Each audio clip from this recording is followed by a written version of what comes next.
जय Jagannath. Hello friends, welcome to my channel. आज ये वीडियो रे हमें +3 फर्स्ट सेमिस्टर रो ह्यूमन राइट्स रो लॉन्ग क्वेश्चन डिस्कशन करिबा। पूर्व वीडियो रे हमें क्वेश्चन गुडी को प्रोवाइड कर देथिले, सब यूनिट वाइज हमें क्वेश्चन प्रोवाइड करचंती। जो माने से वीडियो देखिनांती जाई कि देखंतु।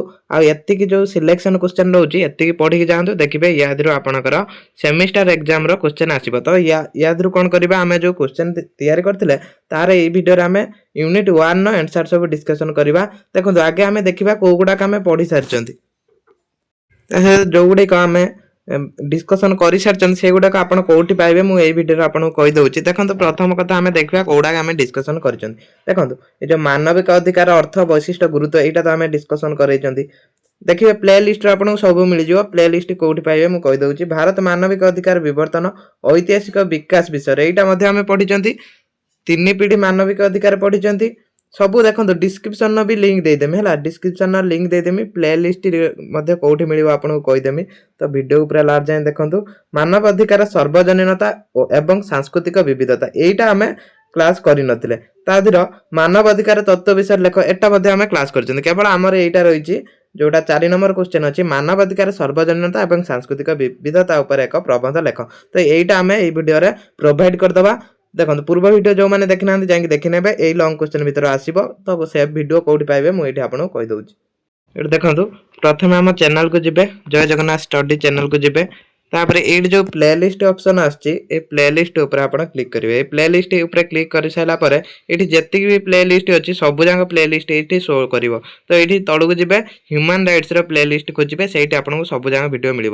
ये देखो ह्यूमन राइट्स प्ले लिस्ट अच्छी ये प्ले लिस्ट देखिए आपको सब जाक वीडियो मिल। ये सब यूनिट 4 है, ये सब यूनिट 4 वीडियो आप तौक जी यूनिट 1 ये देखो ये अच्छी प्रथम मानविक अधिकार अर्थ संज्ञा वैशिष्ट, तापर मानव अधिकार गुरुत्व विवर्तन एवं ऐतिहासिक विकास। तो ये लॉन्ग क्वेश्चन आप नोट करें।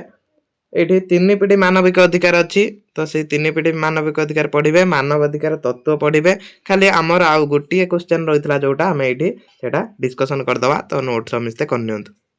ये आम पढ़ा मानविक अधिकार सार्वजनीनता एवं सांस्कृतिक विविधता। कौन सार्वजनीनता सांस्कृतिक विविधता रही आम पढ़ा। यहाँ प्रथम हूँ तार इंट्रोडक्शन। लॉन्ग क्वेश्चन पढ़ला मात्र प्रथम किसी इंट्रोडक्शन लिखे। एत बड़ा लिखा दरकार नहीं, छोटे हो पछे लिखे। गोटे समाज संस्कृति विश्वास परंपरा भौगोलिक स्थिति परिवेश एवं ऐतिहासिक प्रसंग सहित से ही समाज ज्ञान सत्य नैतिकता सामाजिक मूल्यबोध विद्यमान अच्छी। गोटे समाज गोटे संस्कृतिर कौन थाए, धर कौन भी गोटे समाज हो तार संस्कृति थाए, कौन भी धार्मिक विश्वास थाए, गोटे परंपरा थाए, तार गोटे भौगोलिक स्थिति थाए, गोटे परिवेश थाए। ये सब को लेकिन ज्ञान सत्य नैतिका सामाजिक मूल्यबोध विद्यमान थाए क्या यही सब जिनस को लेकिन। किंतु यही सामाजिक मूल्यबोध संपूर्ण सार्वजनीन नुहे। किंतु ये जो सामाजिक मूल्यबोधटा रही संपूर्ण सार्वजनीन नुहे, सार्वजनीन किंतु संपूर्ण सार्वजनीन नुहे। कौन सी कार्य ठीक कि भूल ताहा गोटे समाज नैतिक नीति संस्कृति विश्वास मूल्यबोध परंपरा उपरे निर्भर करे।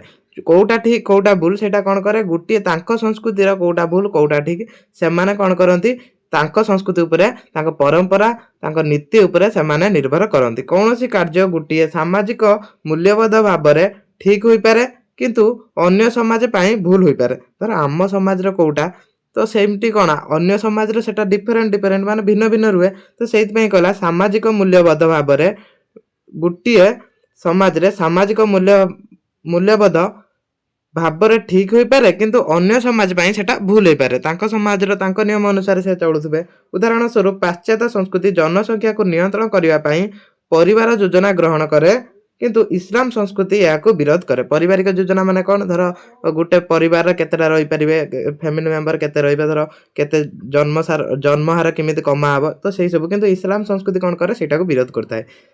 एहीपरि मैक्सिमो जनजाति तुषारपात अंचल बास करती, सेठार उद्भिद अभाव रही है। तेणु मांस खाइबा एही जनजाति लोकों मध्य नैतिक सामाजिक मूल्यबोध बोली विवेचना करा जायतिला बेले अन्य संप्रदाय लोक माने मांस खाइबा एक अनैतिक कार्य बोली विवेचना करती। किछि लोक कौन करती ना मूलरू मांस खाआंतिनि किंतु एक्सिमोर कौन करती ना सेठी जेहेतु तांकर जो कौन जो तृण जो सब रही तर गछ पत्र उद्भिद कम, तेणु से मांस खाआंती। ଭାରତରେ କେତେକ ରାଜ୍ୟ ଗୋହତ୍ୟା ଉପରେ ପ୍ରତିବନ୍ଧକ ନାହିଁ। ଭାରତର କିଛି ରାଜ୍ୟର କ'ଣ ଯେଉଁ ଗୋହତ୍ୟା ରହିଛି ତା ଉପରେ ପ୍ରତିବନ୍ଧକ ନାହିଁ। ସଂସ୍କୃତି ସାପେକ୍ଷେ ଏହି ଭିନ୍ନ ଆଇନ ପାଇଁ ଦାୟୀ। ଏଇଟା ସାଂସ୍କୃତିକ ଗୋଟେ ଆଇନ ଗୋଟେ, ଦେଖନ୍ତୁ କିଛି ରାଜ୍ୟରେ ଏଇଟା ଅଛି, କିଛି ରାଜ୍ୟରେ ନାହିଁ। ସେହିପରି କେତେକ ଧର୍ମ ନାରୀ ଶିକ୍ଷାକୁ ବାରଣ କରେ। କିଛି ଧର୍ମ କ'ଣ ନାରୀମାନଙ୍କୁ ଶିକ୍ଷା ଦିଅନି, ନାରୀ ଶିକ୍ଷାକୁ ବାରଣ କରେ, କିନ୍ତୁ କିଛି ଧର୍ମ କ'ଣ କରେ ନାରୀକୁ ଶିକ୍ଷା ଦିଏ। ଏହି କ୍ଷେତ୍ରରେ ମହିଳାମାନଙ୍କ ସ୍ଥିତି ଭିନ୍ନ ହୋଇଥାଏ। ଏହି ଭିନ୍ନତା ଦୃଷ୍ଟିରୁ ମହିଳାମାନଙ୍କ ସାମାଜିକ ମୂଲ୍ୟବୋଧର କ୍ଷେତ୍ରରେ ସର୍ବଜନା ସମ୍ଭବ ନୁହେଁ। ଏସିଆ ଓ ଆଫ୍ରିକା ସମାଜ ସାମୁଦାୟିକ ନୀତି ଉପରେ ବିଶ୍ୱାସ ରଖନ୍ତି। ଏଠାରେ ବ୍ୟକ୍ତି ଅଧିକାର ସାପେକ୍ଷ ସାମୂହିକ ଅଧିକାରକୁ ଗୁରୁତ୍ୱ ପ୍ରଦାନ କରାଯାଇଥାଏ। ଏଥିରେ କ'ଣ ବ୍ୟକ୍ତି ଅଧିକାର ଅପେକ୍ଷା ସାମୂହିକ ମାନେ କ'ଣ ସମସ୍ତଙ୍କ ଅଧିକାରକୁ ଗୁରୁତ୍ୱ ପ୍ରଦାନ କରାଯାଏ। ଏଇଟା ହେଉଛି କ'ଣ ସାଂସ୍କୃତିକ ବିବିଧତା, ମାନେ ଯେଉଁ ଆମ ସଂସ୍କୃତିର ଅନ୍ୟ ସଂସ୍କୃତି କିଛି ଭିନ୍ନ ଭିନ୍ନ ରହୁଛି, କିଛି ଡିଫରେଣ୍ଟ ରହୁଛି, ତ ସେଇଟା ଯେଉଁଟା ଆମ ସଂସ୍କୃତିର ଗ୍ରହଣୀୟ ସେଇଟା ଅନ୍ୟ କେଉଁ ସଂସ୍କୃତିର ସେଇଟା ଗ୍ରହଣୀୟ ନୁହେଁ। ଯେମିତି ଆମ ହିନ୍ଦୁ ଧର୍ମରେ ଗୋହତ୍ୟାକୁ କ'ଣ ନିଷେଧ, ସେଇଭଳିଆ। ତାପରେ ସାଂସ୍କୃତିକ ମୂଲ୍ୟବୋଧ ଗୋଟିଏ ଦୃଷ୍ଟିକୋଣରୁ ବିଚାର କରିନଥାଏ। ସମଗ୍ର ବିଶ୍ୱରେ ଗୋଟିଏ ପ୍ରକାର ସଂସ୍କୃତି ନାହିଁ, ତେଣୁ ସାମାଜିକ ମୂଲ୍ୟବୋଧ ବିଶ୍ୱବ୍ୟାପୀ ନୁହେଁ। ତେଣୁ ଏଟା କ'ଣ ସବୁ ଟୋଟାଲି ବିଶ୍ୱର କ'ଣ ଗୋଟିଏ ସଂସ୍କୃତି ନୁହେଁ। ସେଥିପାଇଁ ଆମ ଭାରତରେ ଦେଖନ୍ତୁ, ଆମ ଭାରତରେ ତ ଗୋଟିଏ ସଂସ୍କୃତି ନୁହେଁ, ବିଶ୍ୱ କଥା ଆମେ କ'ଣ କରିବା। ତେଣୁ ସାମାଜିକ ମୂଲ୍ୟ ଗୁଡ଼ିକ ବିଶ୍ୱବ୍ୟାପୀ ନୁହେଁ, ତେଣୁ ଏଗୁଡ଼ା ସବୁ ବିଶ୍ୱବ୍ୟାପୀ ନୁହେଁ। ତାପରେ ଦେଖନ୍ତୁ या देखो किसी पॉइंट भल पॉइंट बाछिकी आप नोट करेंगे। मेन जो पॉइंट रोचे ये आप लिखे एग्जाम पॉइंट देखिए एमती गोटे पॉइंट करेंगे। सांस्कृतिक विविधता परिप्रेक्षी में मानविक अधिकार सार्वजनीन कि यहाँ मोस्ट इम्पोर्टाट रर्वजनीन मानवाधिकार तत्व कहे समस्त व्यक्ति केवल मानव होइथिबारु मानवाधिकार हकदार। समस्त व्यक्ति कौन जेहेतु मानव होती तेणु मानवाधिकार समस्त हक रही। सार्वजनीनता प्राथमिक प्रतिबंधक होउछि सांस्कृतिक सापेक्षवाद। यह जुक्ति करे जे सार्वजनीनता मानविक अधिकार नव साम्राज्यवादी एवं सांस्कृतिक भाव में अधिपत्यवादी। यह जुक्ति करे जे मानवाधिकार सार्वजनीन होई परिबो नाही। एटा कोन जुक्ति करे मानवाधिकारटा सार्वजनीन होई परिबोनी, काहेकि ना सब धर्म को नहीं अलग अलग होउछि, तेणु एटा सार्वजनीन होई परिबोनी। मानवाधिकार सार्वजनीन काहेकि होई परिबोनी ताहार कारण गुड़िक निम्न व्याख्या कराला। यही कारण गुड़िक सब कौन करेंगे पॉइंट कर लिखे। ये जमी पॉइंट होगा पॉइंट कर लिखिने 8 मार्क रु 7.5 मार्क पर्यटन भी मिल पारे। सांस्कृतिक मानदंड एवं धार्मिक विश्वास यही सब कारण गोटे सांस्कृतिक मानदंड और धार्मिक विश्वास गोटे कारण रही। मानवाधिकार संपर्क में किछि लोक अन्य मानक तुलन में अधिक पाइबा हकदार। उदाहरण स्वरूप आरब देशर महिला एवं पश्चिम यूरोप महिला धर्म निर्विशेष मौलिक भाव में समानता अधिकार पाइबा हकदार, किंतु उभय महिला अधिकार मूल्यांकन करने समय सांस्कृतिक मानदंड और धार्मिक विश्वास को विचार को निया उचित। सेठी कौन कराउछि ना सांस्कृतिक मानदंड को और धार्मिक विश्वास को विचार को निया जाउछि। प्रकृतर विश्वास करा जाए जे जड़े महिला किंबा झियो केउ पोशाक पिंधिबे ताहा बाछिबा पई मुक्त होबा उचित, किंतु श्रेणीगृह रे तांकर बुर्खा पिंधिबा एक भिन्न अधिकार जहाँ सर्वजन ग्रहण करे नाही। देख सांस्कृतिक अधिकार कौन अच्छी ना समस्ते बुर्खा पिंधे, किंतु सेठी श्रेणीगृह कौन है सहीटा को ग्रहण करा जाय नाही। एठार आउ एक उदाहरण होउछि पाश्चात्य संस्कृति जनसंख्या नियंत्रण पई परिवार योजना को ग्रहण करे, जोठारे इस्लाम संस्कृति या विरोध करे। तेणु देखो पाश्चात्य संस्कृति कौन करे ना किमिति से जनसंख्या को नियंत्रण करेंगे सेटा को से कौन करते से प्रति योजना करते, किंतु इस्लाम संस्कृति सेटा को विरोध करे। ये धार्मिक विश्वास परिप्रेक्षी अधिक केमिति सर्वजन हेब। तो यहाँ हूँ गोटे सब गोटे कारण है, सब गोटे कारण सांस्कृतिक मानदंड एवं धार्मिक विश्वास आप आराम से पॉइंट कर लिखिपारे, निजे भाविक भी लिखिपारे। सांस्कृतिक सापेक्षवाद मानवाधिकार विनाशकारी। यहाँ कौन सांस्कृतिक सापेक्षवाद मानवाधिकार समान भाव में विनाशकारी। मानवाधिकार सहित बहु संस्कृतिवाद को संतुलन करने अर्थ होउछि विभिन्न संस्कृति एवं धार्मिक परिचय एवं अभिव्यक्ति को अनुमोदन देवा। जेतेबेले समस्त समान अधिकार प्रयोग करने एवं समस्त मानवाधिकार को एक सर्वजन सर्वनिम्न मानदंड भाव में सम्मान दबा, किंतु सांस्कृतिक सापेक्षवाद या विरोध करे। देखो सर्वजन कहने आम कौन बुझा समस्त समान आईन प्रणयन करवा, किंतु ये कौन हो संस्कृति क्षेत्र में समस्त आईन डिफरेन्स हो माने नीति मौलिक नीति ये सब अलग हो, तेणु यहाँ सर्वजन हो पारे। यहाँ गोटे कारण। तापर आउ गोटे कारण संस्कृतिर समान मूल्य स्वीकार प्राप्त नुहे। संस्कृतिर समान मूल्य यहाँ कौन कहे सांस्कृतिक सापेक्षवाद दाबी होउछि जे संस्कृति समान मूल्य ସ୍ୱୀକୃତି ପ୍ରାପ୍ତ ହେବା ଉଚିତ। ସଂସ୍କୃତି କ'ଣ ହେବ ଯେମିତି ସମାନ ମୂଲ୍ୟ, ସବୁ ସଂସ୍କୃତିର ସମାନ ମୂଲ୍ୟ ରହିବ, କିନ୍ତୁ ଏହା ଯଥାର୍ଥ ନୁହେଁ, କିନ୍ତୁ ଏଇଟା ହେଇପାରିବନି। ଗୋଟିଏ ପରେ ଏକ ଦାବି ଅଛି ଯେ ଭିନ୍ନତା ଅଧିକାରକୁ ସ୍ୱୀକୃତି ପ୍ରାପ୍ତ ହେବା ଉଚିତ, ଅନ୍ୟ ପଟରେ ଦାବି ହେଉଛି ଯେ ଭିନ୍ନତାର ଅନ୍ତର୍ନିହିତ ମୂଲ୍ୟକୁ ସ୍ୱୀକାର ପ୍ରାପ୍ତ ହେବା ଉଚିତ। ସ୍ୱୀକୃତି ପ୍ରଦାନ କରିବା ସମ୍ଭାବନା ଅଧିକାଂଶ କ୍ଷେତ୍ରରେ ପ୍ରଥମେ ଦାବି ପର୍ଯ୍ୟନ୍ତ ସୀମିତ, ଯଦିଓ ଦ୍ୱିତୀୟ ଦାବି ମଧ୍ୟରେ ଯଥାର୍ଥ ହୋଇପାରେ। ଅଧିକାଂଶ କ୍ଷେତ୍ରରେ ଏହାକୁ ପୂରଣ କରିବା ସମ୍ଭବ ନୁହେଁ। ପ୍ରକୃତରେ ବହୁ ସଂସ୍କୃତିବାଦ ସହନଶୀଳତା ଓ ସଂସ୍କୃତି ସାପେକ୍ଷବାଦ ଅପେକ୍ଷା ଭଲ। ଏଇଟା ଦେଖନ୍ତୁ, ଏଇଠି କ'ଣ ହେଉଛି ନା ସମସ୍ତଙ୍କର ଯେଉଁ ସଂସ୍କୃତିଟା ରହୁଛି ସେଇଟା ଅଲଗା ଅଲଗା ହେଇଛି, ଯାହାଦ୍ୱାରା କ'ଣ ହେଉଛି ସେଇଠି ଯେଉଁ ମୂଲ୍ୟଟା ସମସ୍ତଙ୍କର ସମାନ ହେଇପାରୁନି। ତ ସେଇଟା ମଧ୍ୟ ଗୋଟେ କାରଣ ରହୁଛି। ତାପରେ ବିଶ୍ୱାସ ଏବଂ ଅଭ୍ୟାସର ନିଜସ୍ୱ ପ୍ରଣାଳୀ। ବିଶ୍ୱାସ ଅଭ୍ୟାସର ନିଜସ୍ୱ ପ୍ରଣାଳୀ କ'ଣ? ଏକ ବହୁ ସାଂସ୍କୃତିକ ସମାଜ ବିବିଧତା ଦ୍ୱାରା ବର୍ଣ୍ଣିତ। ଭାରତୀୟ ବିଦ୍ୱାନ ଭିପୁ ପାରେଖ 3 ପ୍ରକାର ବିବିଧତା ମଧ୍ୟରେ ଏକ ଗୁରୁତ୍ୱପୂର୍ଣ୍ଣ ପାର୍ଥକ୍ୟ କରିଛନ୍ତି। ଏହା ସାଂସ୍କୃତିକ ବିବିଧତା ଯେଉଁଥିରେ ଲୋକମାନେ ଏକ ବିକଳ୍ପ ସଂସ୍କୃତି ପ୍ରତିନିଧିତ୍ୱ କରନ୍ତି ବରଂ ବିଦ୍ୟମାନ ସଂସ୍କୃତି ବହୁଳ କରିବା ଚେଷ୍ଟା କରନ୍ତି। ଉଦାହରଣ କ'ଣ? ଉଦାହରଣ ସ୍ୱରୂପ ଲେସବିଆନ, ସମଲିଙ୍ଗୀ ଇତ୍ୟାଦି।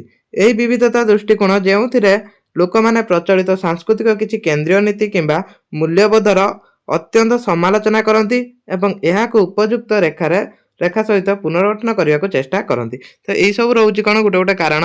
ଦେଖନ୍ତୁ, ଏଇସବୁ କାରଣ ଆପଣ ନୋଟ୍ କରିକି ପଢ଼ିବେ, ଆଉ ଏଇ କାରଣକୁ ଆପଣ କ'ଣ କରିବେ ନା ପଏଣ୍ଟ ପଏଣ୍ଟ କରିକି ଲେଖିବେ, ଯାହାଦ୍ୱାରା ଅଧିକ ମାର୍କ ମିଳିବ ଆପଣଙ୍କୁ। ପୂର୍ବ ପଶ୍ଚିମ ଦକ୍ଷିଣ ସାଂସ୍କୃତିକ ମାନଦଣ୍ଡ ଏଇଟା ମଧ୍ୟ ପଢ଼ିବେ। ଦେଖନ୍ତୁ, ପାଶ୍ଚାତ୍ୟ ମାନବିକ ଅଧିକାର ସର୍ବଜନୀନ ମାନଦଣ୍ଡକୁ ଅନ୍ୟ ସଂସ୍କୃତି ପାଇଁ ପ୍ରଯୁଜ୍ୟ ବୋଲି ବିବେଚନା କରେ। ପାଶ୍ଚାତ୍ୟ କ'ଣ କରେ ନା ଅନ୍ୟ ସଂସ୍କୃତି ପାଇଁ ବି ସେଇଟା ପ୍ରଯୁଜ୍ୟ, ମାନେ ସେଇଟା ଆବଶ୍ୟକ ବୋଲି ସେ ବିବେଚନା କରେ। ମାନବ ଅଧିକାର ପାଶ୍ଚାତ୍ୟ ସଂସ୍କୃତିରୁ ବିକଶିତ ହୋଇଥିବା ଯୁକ୍ତି କରାଯାଏ, ତେଣୁ ଏହା ଅନ୍ୟ ସଂସ୍କୃତି ପ୍ରୟୋଗ କରିବା ଅନୁପଯୁକ୍ତ।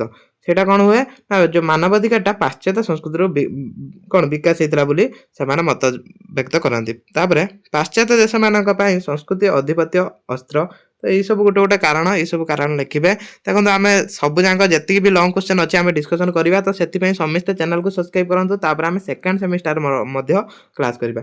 କିଛି ଅଧିକାର ପୂର୍ବ ଅପେକ୍ଷା ପ୍ରାକୃତିକ ଓ ଈଶ୍ୱର ପ୍ରଦତ୍ତ ଥାଏ। କିଛି ଅଧିକାର କ'ଣ ଥାଏ ନା ପ୍ରାକୃତିକ ଥାଏ, ତା ଈଶ୍ୱର ପ୍ରଦତ୍ତ, ମାନେ ଈଶ୍ୱର ସେଇଟାକୁ ସୃଷ୍ଟି କରିଥାନ୍ତି। ତ ସେଇ ଅଧିକାର ସବୁ ବି ମାନବର ଥାଏ। ତ ସେଇ ଅଧିକାରଟା କ'ଣ ଅଲଗା ଅଲଗା ହେଇଥାଏ। ସାଂସ୍କୃତିକ ସାପେକ୍ଷବାଦ ପ୍ରତି ଏସିଆନ ମୂଲ୍ୟବୋଧ ଯୁକ୍ତି। ଏସିଆନ ମୂଲ୍ୟବୋଧର ଯୁକ୍ତି ଦର୍ଶାଇବେ। ତାପରେ ନେକ୍ସଟ କାରଣ ରହୁଛି ମାନବାଧିକାର ପୂର୍ବରୁ ଅର୍ଥନୈତିକ ବିକାଶ ହେବା ଉଚିତ। ଏଇ ପଏଣ୍ଟ କେତେଟା ମନେ ରଖିବେ? ମିନିମମ୍ 7ଟା ଖଣ୍ଡରୁ ପଏଣ୍ଟ ମନେ ରଖିକି ପଏଣ୍ଟ କରିକି ଲେଖିଦେବେ। ବେଶୀ ଲେଖିବା ଦରକାର ନାହିଁ, 7ଟା ଖଣ୍ଡରୁ ମନେ ରଖିବେ। ସବୁ ପଢ଼ିଥିଲେ 7ଟା ମନେ ରଖିବେ। ଆଉ ଯେଉଁ ଏତେ ଗୁଡ଼ାକ ଦେଉଛି ଏତେ ଗୁଡ଼ାକ ଲେଖିବେନି, ଆପଣ ବୁଝିବେ, ଆପଣଙ୍କ ନିଜ ହିସାବରେ ଆପଣ ଲେଖିବେ। ସାମ୍ରାଜ୍ୟବାଦ ଏକ ନୂତନ ରୂପ। ସାମ୍ରାଜ୍ୟବାଦର ନୂତନ ରୂପ ପ୍ରଭୁତ୍ୱବାଦୀ ଓ ଅଗଣତାନ୍ତ୍ରିକ ଶାସକ ପାଇଁ ରାଜନୈତିକ ଭାବରେ ଅସ୍ୱୀକାର କାର୍ଯ୍ୟ। ତାପରେ କ'ଣ ଠିକ୍ ଏବଂ ଭୁଲ ଦୃଷ୍ଟିକୋଣ, କେଉଁଟା ଠିକ୍ କେଉଁଟା ଭୁଲ, ସେଇଟା ମଧ୍ୟ ଗୋଟେ କ'ଣ ରହୁଛି। ନୈତିକ ମୂଲ୍ୟ କେବଳ କିଛି ସାଂସ୍କୃତିକ ସୀମା ମଧ୍ୟରେ ବୈଧ। ତାପରେ କେତେକ ଦେଶ ସାମୂହିକ ଅଧିକାର ଉପରେ ବ୍ୟକ୍ତିଗତ ଅଧିକାରକୁ ପସନ୍ଦ କରେ ଏବଂ ଜାତୀୟ ସାର୍ବଭୌମତ୍ୱକୁ କ୍ଷୁଣ୍ଣ କରେ। ଏଇଟା ବି ମଧ୍ୟରେ ରହୁଛି ପଏଣ୍ଟ। ମାନବାଧିକାର ସର୍ବଜନୀନ ଘୋଷଣାନାମା ପ୍ରତି ଏସିଆ ଓ ଆଫ୍ରିକା ଦେଶମାନଙ୍କର ତାଙ୍କର ଆଗ୍ରହ ଅଭାବ ଥିଲା। ତ ଏତିକି ରହିଛି। ଏଇଟା ଲଙ୍ଗ କ୍ୱେଶ୍ଚନ୍, ମୋଷ୍ଟ ଇମ୍ପୋର୍ଟାଣ୍ଟ। ତ ପଢ଼ିପାରେ। ଆମେ କ'ଣ ୟୁନିଟ୍ 1ର ସବୁ ଯାକ ଲଙ୍ଗ କ୍ୱେଶ୍ଚନ୍ ଆମେ ଡିସ୍କସନ୍ କରିଛନ୍ତି। ଦେଖନ୍ତୁ, ଟୋଟାଲ୍ କେତେଟା? 4ଟା ଭିଡ଼ିଓ। 4ରୁ 5ଟି ଭିଡ଼ିଓ ହେଇଛି। ତ 4ରୁ 5ଟା ଭିଡ଼ିଓ ଦେଖି ନିଅନ୍ତୁ। ଦେଖନ୍ତୁ, 1 ଘଣ୍ଟା ବି ଲାଗିବନି ଦେଖିବା ପାଇଁ, ମିନିମମ୍ 1 ଘଣ୍ଟା ଲାଗିବ। ତ 1 ଘଣ୍ଟାର ଆପଣ କ'ଣ କରିବେ ନା ସବୁ ଯାକ ପୁରା ୟୁନିଟ୍ 1ଟାକୁ କଭର କରିପାରିବେ। ତ ସମସ୍ତେ ଦେଖନ୍ତୁ, ରେଗୁଲାର କ୍ଲାସ୍ କରନ୍ତୁ। ଯେଉଁମାନଙ୍କର ଏକ୍ଜାମ୍ ପାଖେଇ ଆସିଛି ତ ସେମାନେ ସବୁ ଯାକ ଭିଡ଼ିଓ ଥରେ ଦେଖିକି ଯାଆନ୍ତୁ ଏକ୍ଜାମ୍କୁ। ତ ଭିଡ଼ିଓକୁ ଏଇଠି ରଖିବା। ନେକ୍ସଟ ଭିଡ଼ିଓରେ ଆମେ ୟୁନିଟ୍ 2ର ଆମର ସିଲେକ୍ସନ୍ ଲଙ୍ଗ କ୍ୱେଶ୍ଚନ୍ ଡିସ୍କସନ୍ କରିବା।